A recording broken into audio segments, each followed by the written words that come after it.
અમારે આપા એ દુકાન નાખી હતી કાપડની, આપા એટલે એમાં તારણ રબારી આયર કાઠી બધા આવી દે બરોબર. આમ દુકાન ઉગાડે ને તમારે આમથી તખતદાનજી આવે ને, આમથી જીતુદાનજી આવે ને, આમથી માનભા આવે ને, આમથી તખુ બાપુ આવે ને, એ કહું બહુ ઘૂટે ને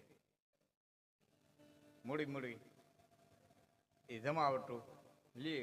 એમાં એક દી દુકાન ઉગાડીને બેઠા હતા તો ગામનો વ્યક્તિ આવ્યો હોય કે આપા દિવાળી આવે છે, છોકરા હોટું કાપડ જોઈએ.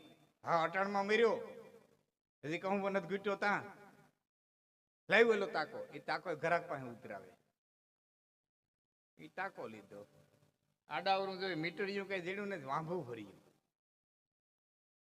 વાંભું ભરીને કાતર મારી લઈ લીધા.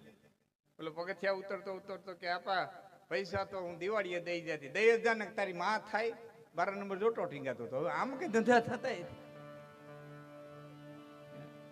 આડે ધર્મની દુકાનદારી નરમની. દુકાનદાર થવું તો નરમ થવું, સત્તા ગરમની. સત્તાથી થવું ને તો ગરમ થવું જોઈએ. એમાં પીએસઆઈ ચોર ને પછી બાપા તમે શું ગુનો કર્યો તો એ બાપો માને નહીં તો ફેરવીને બે નાખી હોય ને.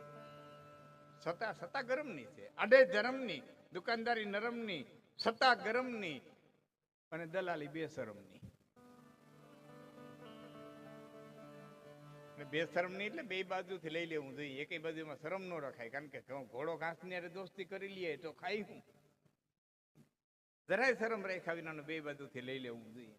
હા, એટલે મસ્જિદે ખાતર ન હોય, દલાલીએ કોઈ દીવારું ન હોય. કોઈ દલાલે કોઈ દીવારું કાઢ્યું અહીં ફર્યું